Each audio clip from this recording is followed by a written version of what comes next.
everybody. Welcome to today's technical talk. Today we will have an overview of Huawei Cloud Database Services. So again, I will start by introducing myself. My name is Zainab, and I'm a cloud expert at Huawei Cloud. So these are the contents of today's talk: database overview, RDS/GaussDB. So let's start with what the data types are. So we see here there are three data types: unstructured data, structured data, and semi-structured data. So if we start talking with structured data, this data, the structured data, is the data that conforms to a strict format, often organized into rows and columns like a traditional database. It's easily mapped to predefined fields, though it only represents 10% of all data.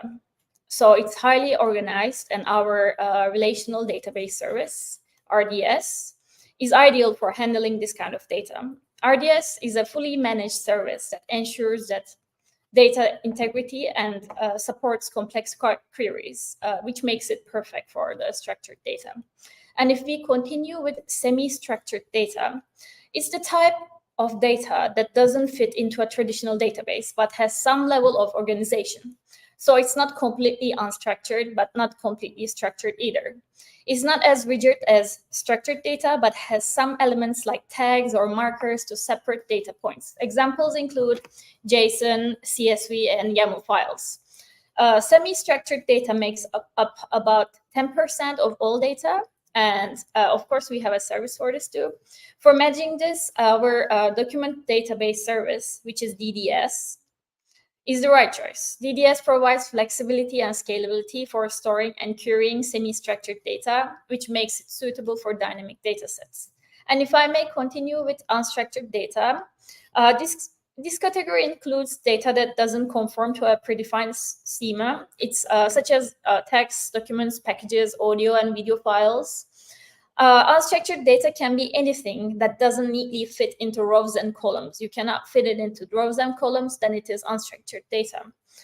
So to manage large volumes of this data, as we have talked in our previous technical talks, our object storage service is the preferred solution. OBS is designed for efficiently storing and managing massive amounts of unstructured data, ensuring security and accessibility. And I can say that each of these services are tailored to handle specific demands of different data types. So let's continue what the database types are. So we see here relational database and non-relational database. Relational databases organize data into structured tables with rows and columns. So the relational data type goes into relational database. They maintain data consistency, and the relational databases maintain data consistency and are designed to handle complex queries efficiently. So examples include PostgreSQL and Microsoft SQL Server. These databases are ideal for situations where data integrity and relationships between datasets are crucial. And on the other hand, if I talk about non-relational databases, they don't rely on table-based structure, like I talked about the unstructured type.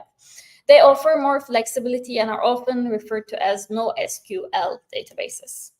They excel in scenarios requiring scalability and high performance, such as handling large volumes of unstructured data.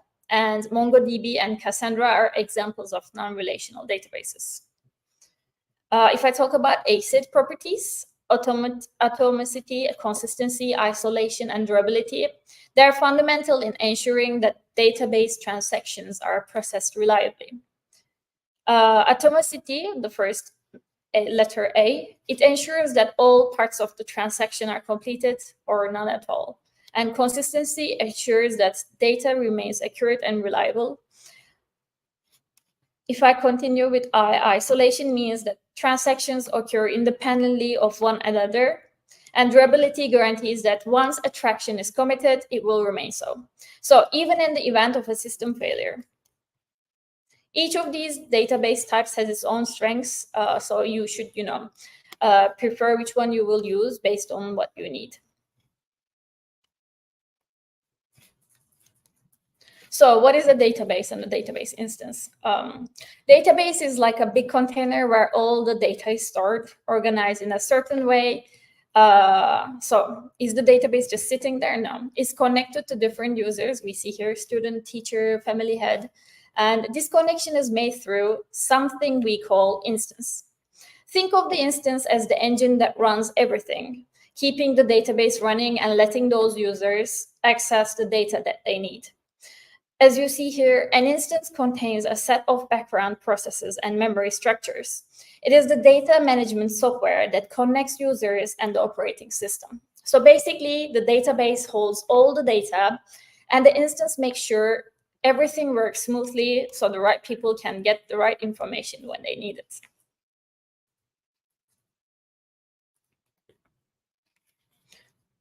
So let's continue with the differences between cloud and other database solutions. What we see here is a comparison between three different database setups. On-premises databases built on ECSs, which is our virtual machines, on Huawei Cloud, and cloud databases. So first, with on-premises databases, you're dealing with a lot of things. You're buying the servers, setting up hardware, deploying operating systems, and you're paying high costs for hosting database administrators, actually. It's pretty involved and very expensive. Then if you go with databases on ECSs, which is Elastic Cloud Server, you still need to buy and install the software, and there are rental fees for the ECSs, of course. Plus, the database administrator costs are still there. And if we continue with cloud databases, it's way simpler. You don't have to worry about purchasing or installing anything. No hardware or software. You just pay for the database service and can focus on the architecture and optimizing performance. It's more streamlined and more cost-effective. You focus on the architecture design and performance optimization. So here's an overview of Huawei Cloud database services: relational database service, RDS&GaussDB, database replication service, document database service, distributed database service. I will talk about them one by one. Let's proceed with RDS. So if we look at the diagram here, we see database admin, and then there's an RDS console, delivery, O&M engineer, developer, and user. It's showing us how RDS, relational database service, works. This is our cloud database service, and it's reliable, scalable, and easy to manage. And in the diagram, the database admin handles everything through RDS console. That's where you can start, stop, scale, backup, or restore your database instances. Then we have our delivery O&M engineer, who deploys these instances, ensuring everything is running smoothly. The developer, what about the developer? The developer creates and manages applications that interact with the database while the user accesses the data. So there's a backup process shown with a standby instance ready to take over if the primary DB fails. This is what we mean by high availability, actually. The replica helps with load balancing and ensures that read-heavy applications perform well. And on the right, the advantages are listed. We see that there's high availability and durability, flexibility. It's optimized for performance and security, and it's simple, and the deployment easy, and the maintenance is good. So all of this makes RDS a solid choice for businesses looking to manage their databases efficiently without the headache of complex setups. And RDS actually supports MySQL. We know that MySQL is incredibly popular worldwide and is an open source relational database.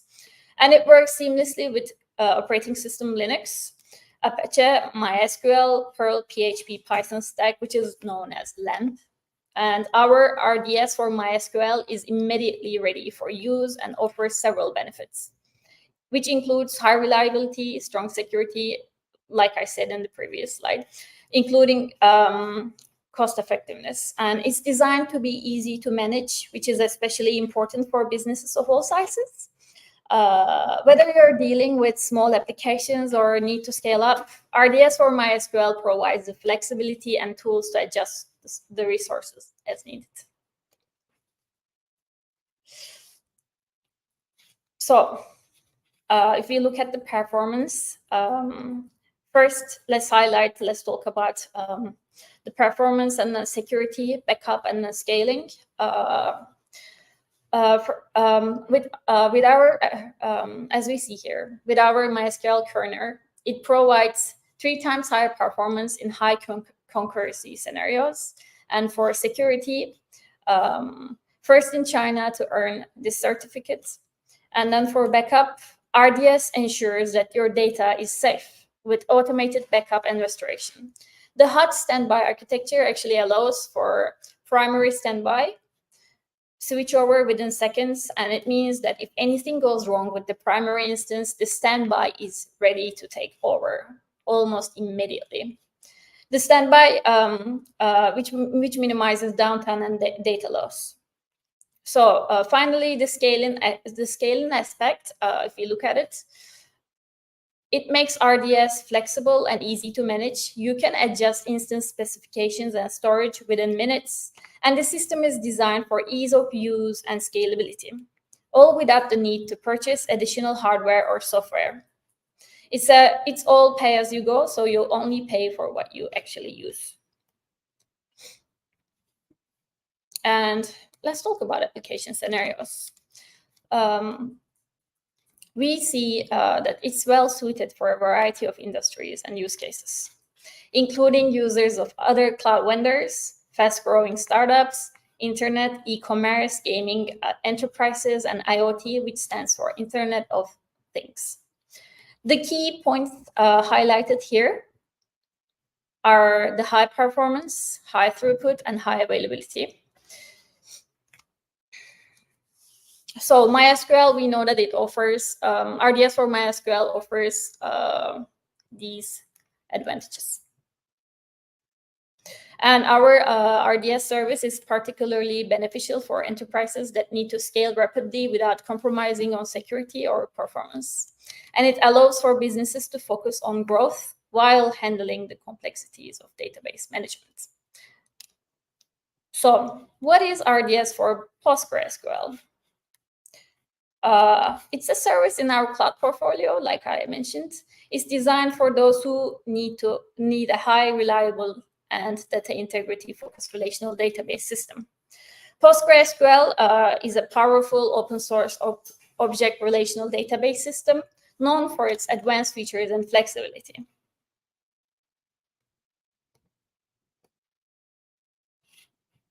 So here are the advantages. It's easy to use. It's really user-friendly. You can get services up and running in just a few minutes. It's reliable too. So if there's a problem, the system automatically switches to a backup instance. And you can easily manage everything with a range of metrics available to monitor. The service scales up as needed. So resources are used on demand and can be scaled flexibly. And it has high performance. Read replicas can be created for read and write splitting. And there is easy migration. The DRS provides online and offline migration and is compatible with third-party databases. So let's proceed with our GaussDB. What is GaussDB? GaussDB is a distributed relational database developed by Huawei.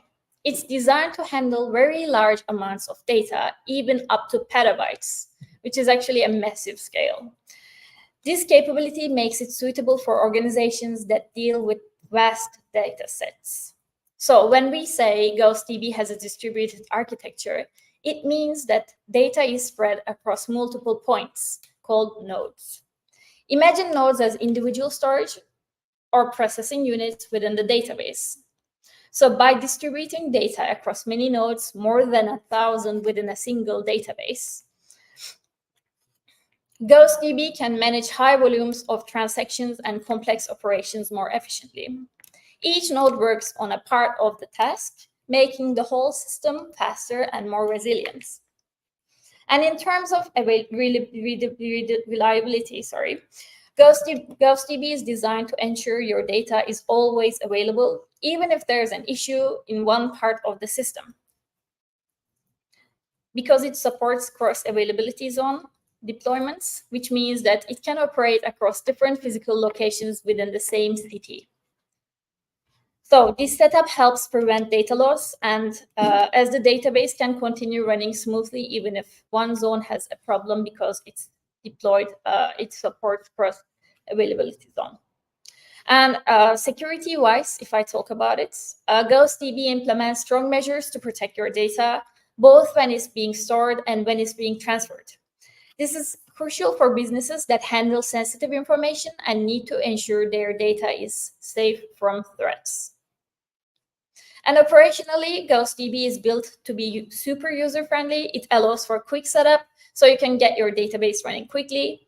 It also offers tools for backing up your data, restoring if it is necessary, and monitoring the system, and setting up alerts to keep an eye on the database performance.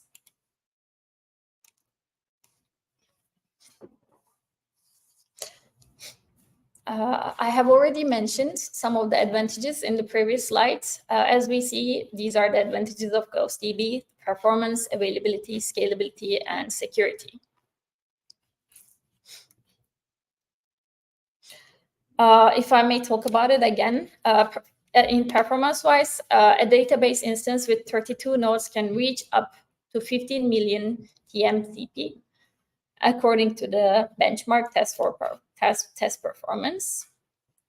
And for scalability, it's another strong point. GaussDB's distributed transactions allow it to overcome the limitations of traditional databases, especially when dealing with global consistency across large data sets.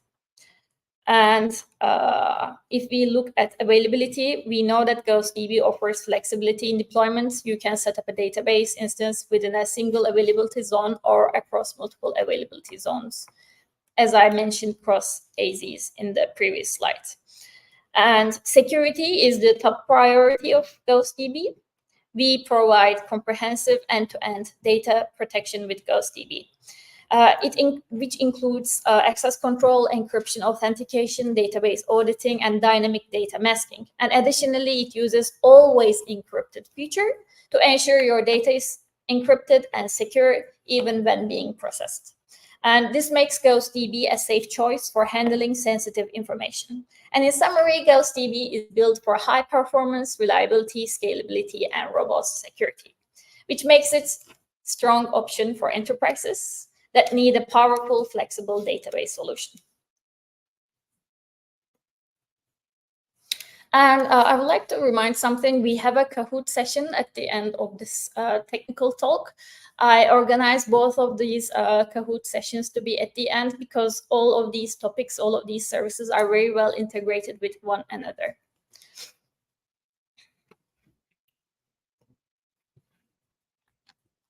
So I'd like to read the comment section for a while.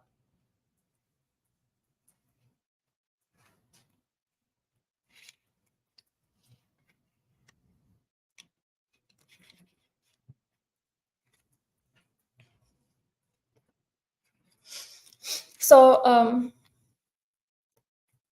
let's continue with the advantages of GaussDB.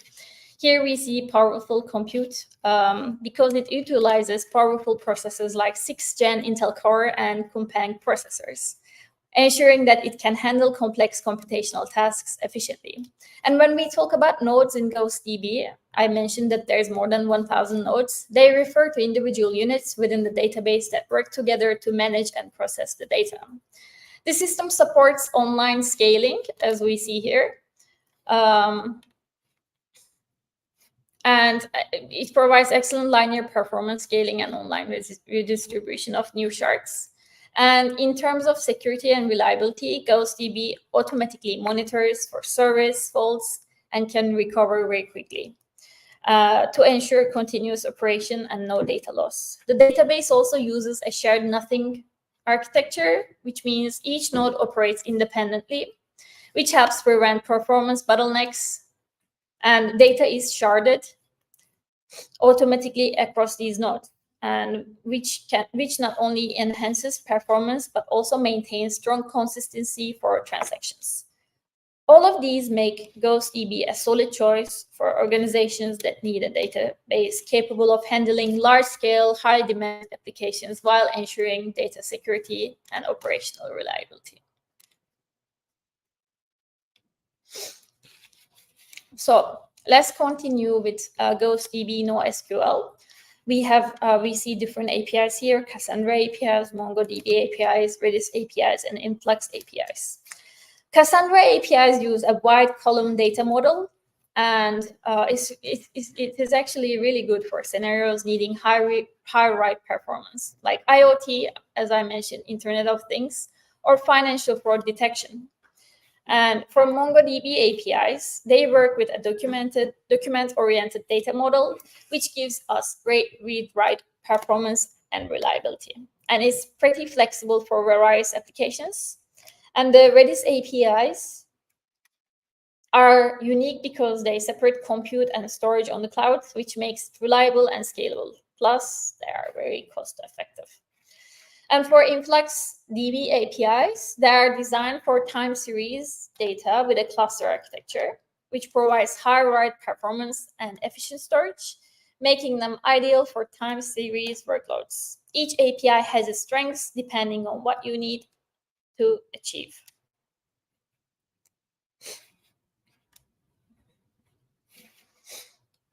So let's continue with GaussDB for Mongo.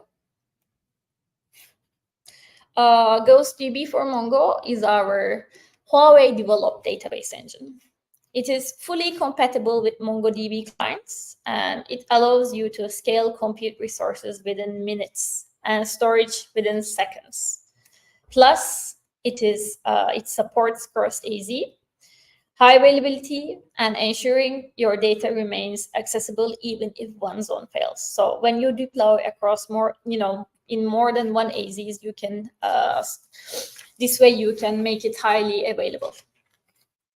And if needed, you can also use DDS instances that support the MongoDB engine, and it makes this a flexible option for managing your MongoDB workloads with high performance and reliability. So if we go over them again, GaussDB for Mongo is developed by Huawei, and it is compatible with MongoDB clients. Compute resources are scaled within minutes and storage within seconds, and supports cross-AZ.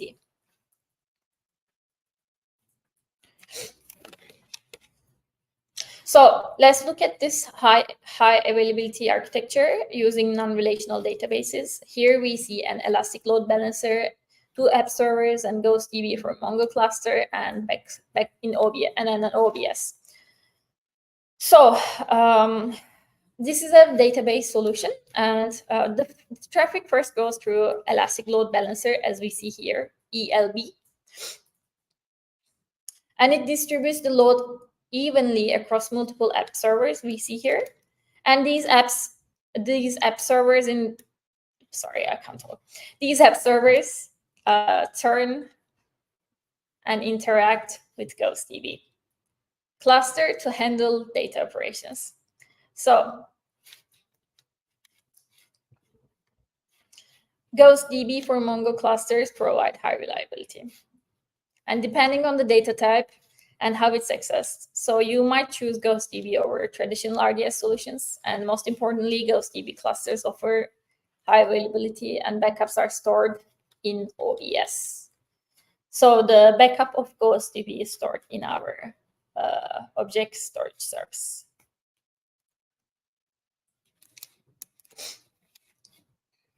Let's continue with our distributed database middleware. DDM, in short, simplifies database use. It is a service that allows users to horizontally scale their databases. So if you need to, horizontally scale your database, you use our DDM service, which makes it possible to handle larger workloads and more data without the complexity typically associated with distributed systems. Even though it manages multiple RDS instances behind the scenes from the user's perspective, it's like working with a single node database, actually. This means you can scale both storage and compute resources without running into the limitations of traditional databases, all while maintaining the familiar MySQL experience, of course. So essentially, DDM takes the complexity out of managing distributed databases, making them as straightforward to use as a single conventional database. So if I repeat what I said again, DDM is a distributed database middleware, and it can what it does is it can work with RDS. It horizontally expands the database capacity. So the regular users can use distributed databases as easily as using a single node database system. We see here two RDSs and then one single DDM to make it look like a single node database. So for GaussDB, MySQL, let's talk about this image and what it depicts. We see the key points here that are about GaussDB. GaussDB separates storage from computing, which allows for more scalable, flexible scaling. And the database has a decoupled architecture, meaning that the compute layer and storage layer work independently. And in the compute layer, as we see here, SQL operations are handled, and this layer can be scaled to meet demands. Meanwhile, in the storage layer, data is managed using sharding. Sharding is a method that splits large data sets across multiple storage nodes. Here, refer to them as shards. And this helps in distributing the workload and enables the database to handle large amounts of data more efficiently. We know that GaussDB's architecture allows for a quick scaling of compute resources and storage with the goal of maximizing performance and adaptability to various database data processing needs. So this setup also provides cross-AZ. I have mentioned it before. High availability, and ensures that the database remains accessible even if there's a regional disruption. Sorry.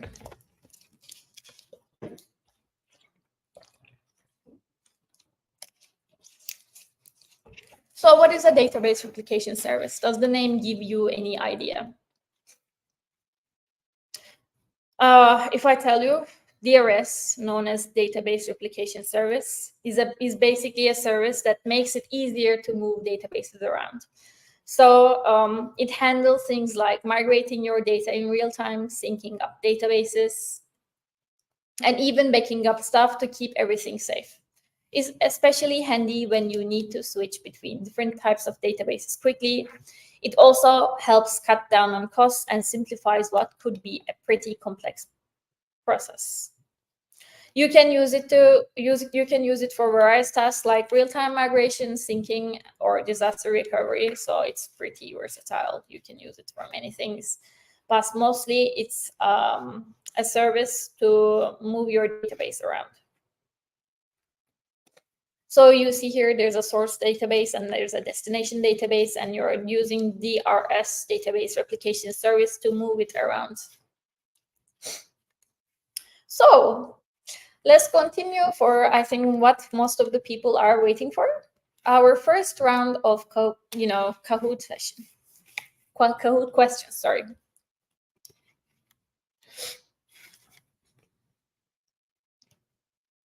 I wonder how many people are here. Only 15 watching, and let's see how many people will join. So I will put Kahoot here. Sorry.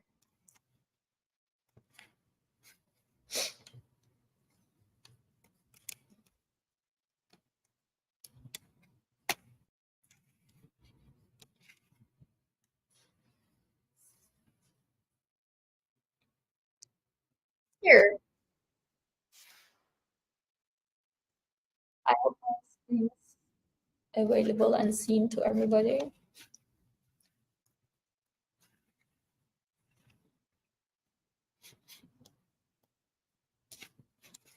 Here is our QR code for the first round of Kahoot questions. And there is this game pin. You can use it to enter as well.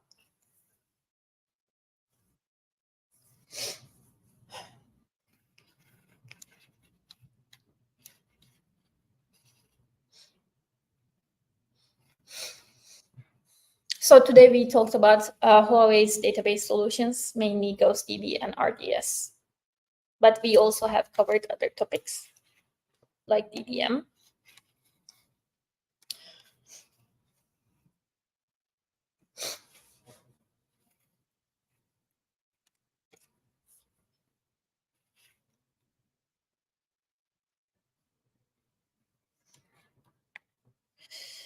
One minute.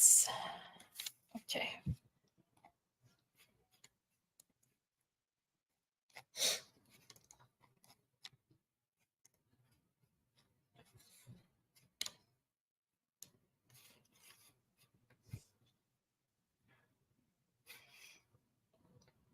So I will wait a few more minutes for more people to join.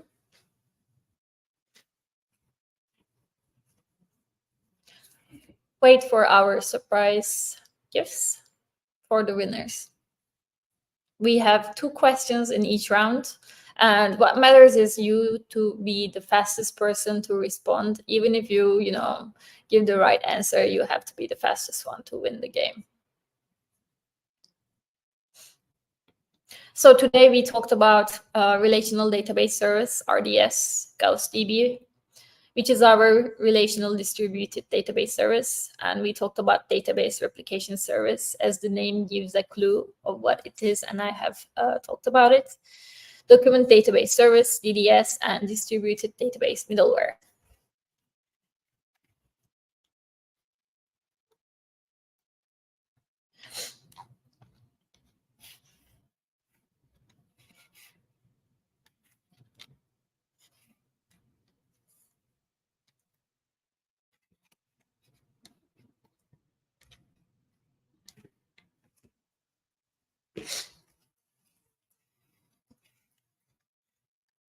So 10 people joined. Let me give a few, 1 minute more, and then I will start.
All right, I will start this first session of round of Kahoot questions. 1 more people joined. 1 more person.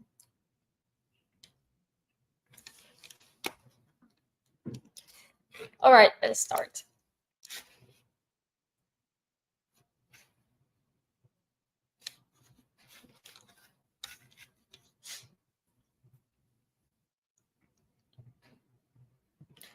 What does DDM, distributed database middleware, primarily simplify?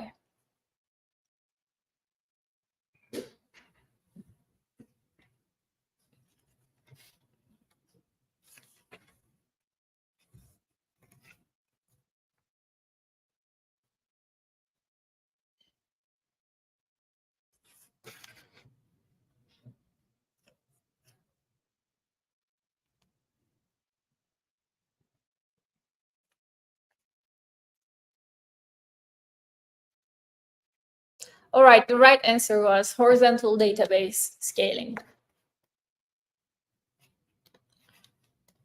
And four people has responded correctly. And let's continue to the second question. Mohammed Emir, congratulations.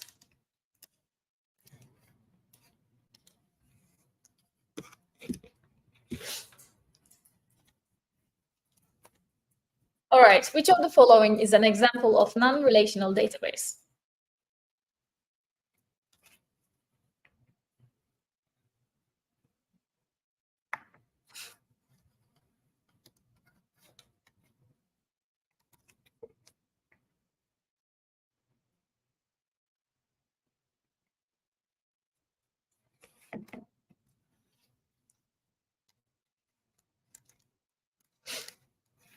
GaussDB for Mongo. I have talked about this. I have said that Mongo supports the non-relational types of data. So let's see the winner. In the third place, there is Necati Tetik. Congratulations. And Melike in the second place. And in the first place, who is it? Mohammed Emir. Congratulations. We will be sending your Starbucks coffee soon. So let's continue with the second round.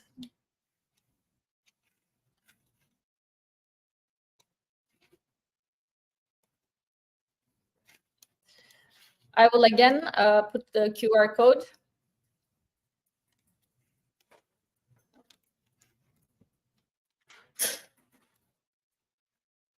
Here is the QR code and the game pin 264843.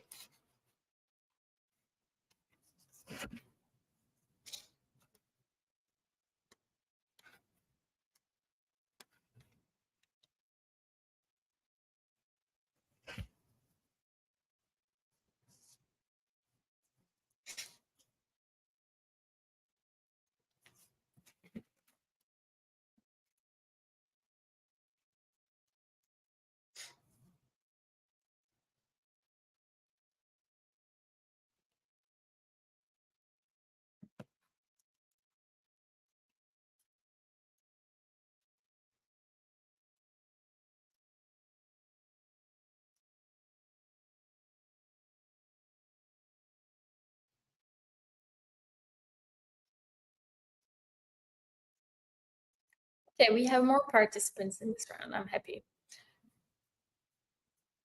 I will wait a few more minutes, just 2 more minutes.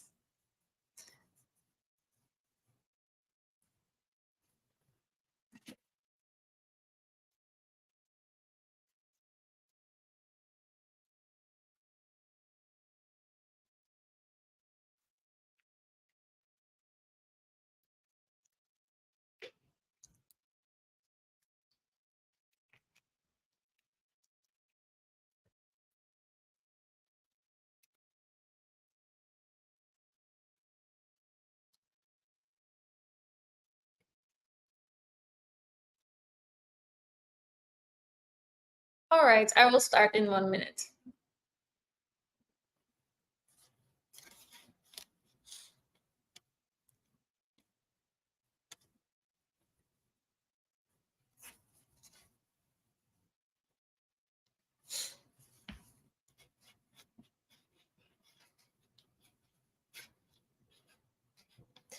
Are you guys excited? I get excited when I'm hosting the Kahoot sessions.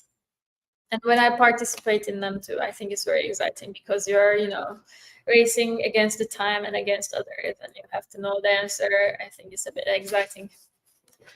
So I will start it now.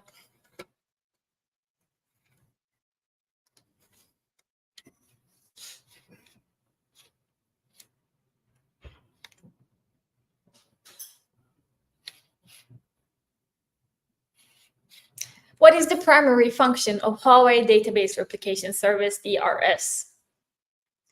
Data encryption, real-time database migration and synchronization, database query optimization, or user access control management?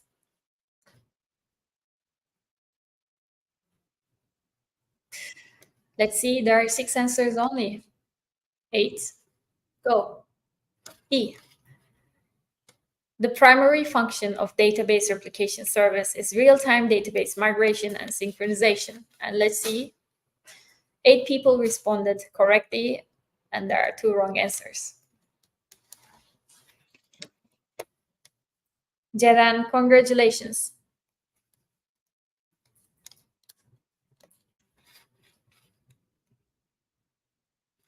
GaussDB for Mongo supports cross-AZ high availability. Is it true or false?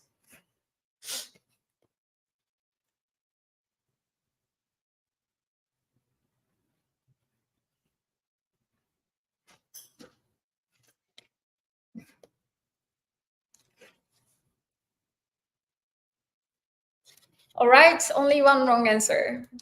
First of all, I would like to congratulate most of you for giving the right answer. You have learned about it.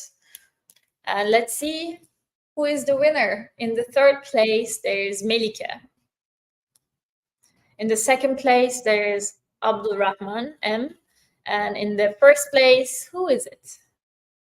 Jeren Amal, congratulations.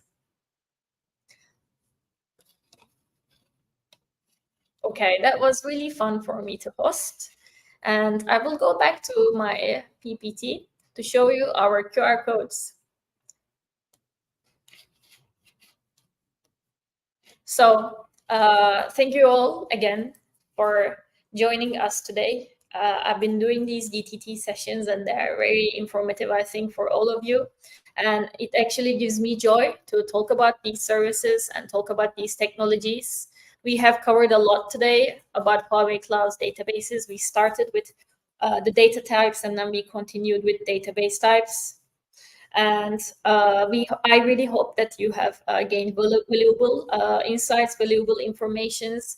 Whether you're a computer science student or a person who is working in the field right now, I think all of these informations are very beneficial for you. And just remember that this is just the beginning. We will continue. Like I've been continuing for 50, I think this is the 60 TT, and we will keep on doing these sessions. So if you'd like to follow us on Instagram, this is our account, HDGNA. You can scan this QR code.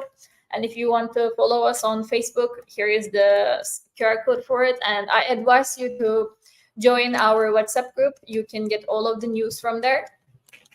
So until next time, which is next week, stay curious and keep innovating. And if you haven't won a Kahoot session till now, maybe next week is your chance. So thank you all again for joining. I wish you a beautiful day.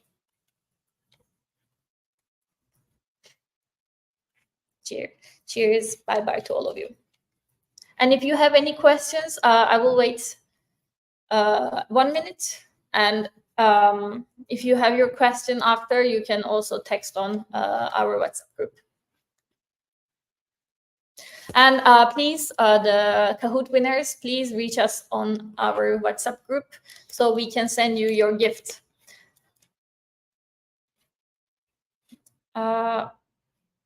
You're welcome. So I congratulate both of Muhammad and Jeran.